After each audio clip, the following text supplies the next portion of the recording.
When we took this program over, we talked about when I interviewed for the job, there was a program mantra that I stated to Jim Center and Dr. Wilson, and it's win the West. And we put that on our hashtags. We put it everywhere. But these guys know we are intentional with installing our culture. It's not just words that we put. We want to live it out every day. We want to install it every day. So what it means to win the West is 4 phases. Win El Paso, win West Texas, win the state of Texas, and build UTEP into being one of the most prominent G5 programs in the nation, which we have the resources, we have the people, and we have the ability to do.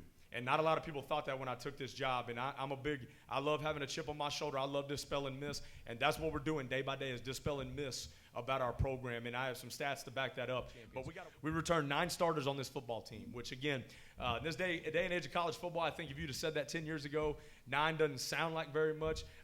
You know what? That's a decent amount in terms of our program. Offense we returned 3, defense we returned I think around 4 or 5 or something like that, and then we returned 2 on defense. But to have returners coming back again, we do have a lot of new players. But I think if you go through, even if they didn't start at UTEP, they started somewhere coming out of the portal. So that's really cool. I know this is talking season. This is, as the great Steve Spurrier would say, right? It's talking season, and there's a lot of predictions and out there and stuff like that. And not a lot of people believe in us right now, and that's fine. That's okay. It's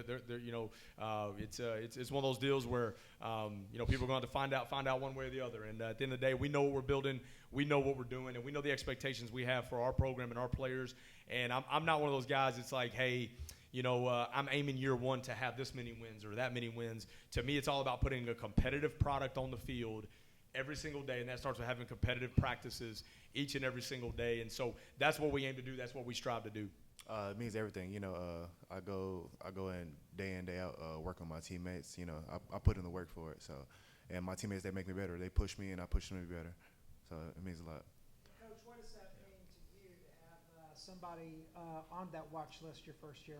Yeah, I mean, it speaks to Maurice Westmoreland, the hard work he's put in, and to have somebody on a national watch list is no small feat. And I think it just sets a precedent for, a guy like Jalen Jones, who's in his room, who's a young freshman, that sees, hey, you know what, I want to be like Maurice Westmoreland, and the rest of our players that see, man, I want to compete at that level and be talked about on a national scale, because that's what we're trying to do, guys. We're trying to build UTEP into earning respect in our conference, earning respect nationally, and it starts with great people and great players like Maurice. So super proud of him.